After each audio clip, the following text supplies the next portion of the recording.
Hey, True Believers, England here with another batch of reviews, and like always, I pick a Marvel, a DC, and an independent comic book, so stick around to the end to check all of them out. In this case, we're talking about Harley Quinn and the Birds of Prey, the first issue of the Black Label series. Then we're going to go over to Independence to talk about a book called Alienated, and just to check in, we're going to see what's up with Spider-Man, with Amazing Spider-Man number 39. So with all that aside, let's get this party started. This is the cover I picked up. I love it. I think it's really well done. I like these painting covers, by the way. It's a bit of a pick-me-up for when you get something like this as the original. This is just bad. It really is bad. Yeah. So, Harley Quinn and the Birds of Prey, and we've got it written by Amanda Conner and Jimmy Palmiotti. So, I've got to say, I was like, oh, alrighty. Yeah, I dig both of these two. I mean, shoot, Jimmy Palmiotti, he was doing Jonah Hex, wasn't he? I mean, I believe it was him. Yeah. So it opens up, and we've got a little Harley Quinn fantasy, and I'm thinking, all right, this is going to be somewhat fun. It's going to be interesting. You know, she's got Superman working for him. And then that's when the book starts falling apart. Yeah, once she wakes up here and a whole bunch of people in the same bed and everything, and she's smelling somebody's foot, goes out and talks to Power Girl.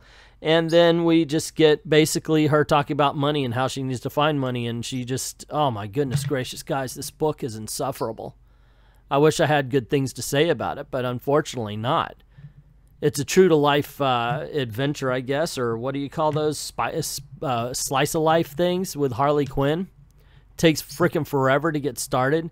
Over and over again, they just say the same thing. The same thing. I need money. I need to go get it somehow is repeated ad nauseum. And this is supposed to be Harley Quinn and the Birds of Prey.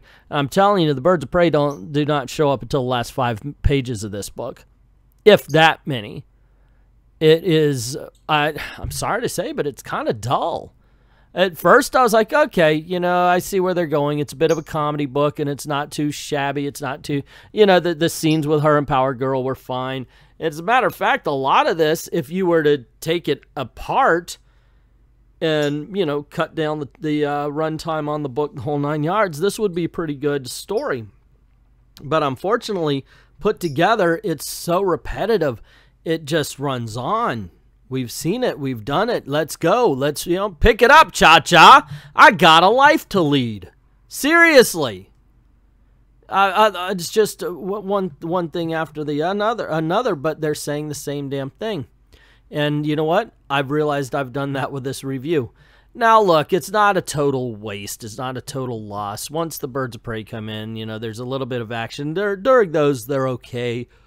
But my goodness gracious, they really are trying to write Harley as DC's Deadpool, and instead she comes off as DC's Lucille Ball, except for not the really good, you know, Desilu, Desi Arnaz, and the Mertzes and thing. It's like the older, the later colorized version that wasn't as funny. All right, next up we have Alienated #1. Now take a look at these kids. Are they someone you would like to hang around with? Are they somebody you, or would you just want to like write them off and walk away and go talk to more mature people? If so, that, I mean, you know, then you're like me. If not, then you're going to enjoy this story by Simon Spurrier and Chris Wildgoose about 3 kids, all of them, I guess, alienated, who end up being alienated, given the ability to be in each other's heads. So I actually thought that there were some good ideas here. See, it starts off with this kid. He's doing this podcast. Of course, he puts on a mask and everything. He talks about revolution and how we're all expected to conform.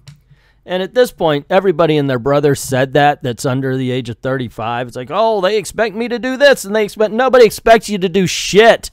Get off the pot. Come on. We've heard it before. Just live your life. That's what people expect. You live, you die, and you don't bother me. That's all anybody expects of anybody else. But basically, that's what we're getting. Three loner kids that think they're above it all. And one day they're walking through the woods and they find something alien.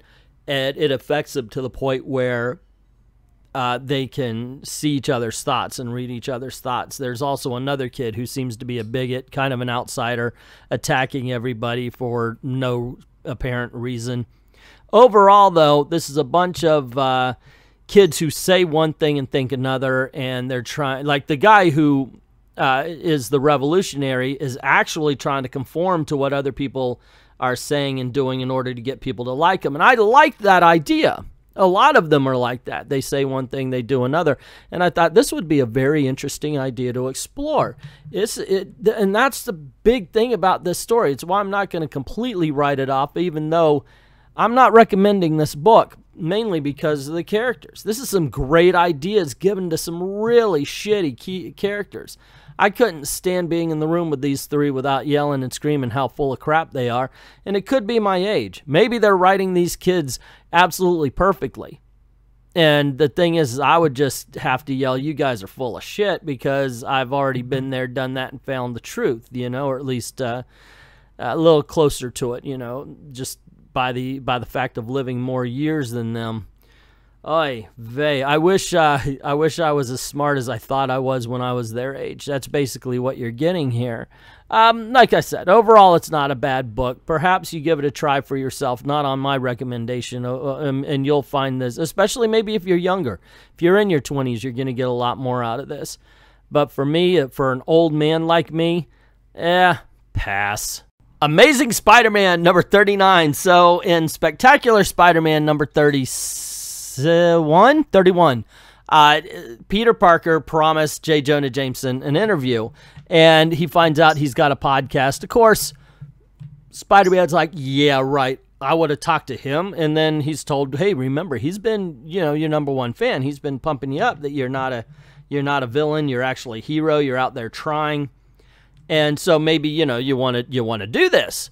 And Peter thinks a little bit and says, yeah, sure, you're right. I'll do this. So they get on the podcast, and J. Jonah's producer's sitting there. They're like, this is so boring. They're being so nice to each other. And one of them says, just wait. They'll start yelling at each other, and then we have gold. And that does happen. That actually ends up happening with the two of them going at each other. And it is gold. In all honesty, this is a lot of fun. This is a book where the only villain is experience, and the relationship between J. Jonah Jameson and Spider-Man, and how both of them, not just J. Jonah Jameson towards Spider-Man, have been less than polite to each other. I think that is a great relationship to explore, and it does that here with aplomb. I am absolutely enamored with this, and it had an ending. Okay, I'm in. Let's go. Tons of fun, this one. I really do enjoy it. I have to say, if you are a longtime Spider-Man listener, you're going to get a lot more out, or listener, a longtime Spider-Man reader, you're going to get a lot more out of this than if you're new, mainly because it does reference stuff that happened in the past, and there are some villains that pop up where, like these, that you're not 100% sure who they are.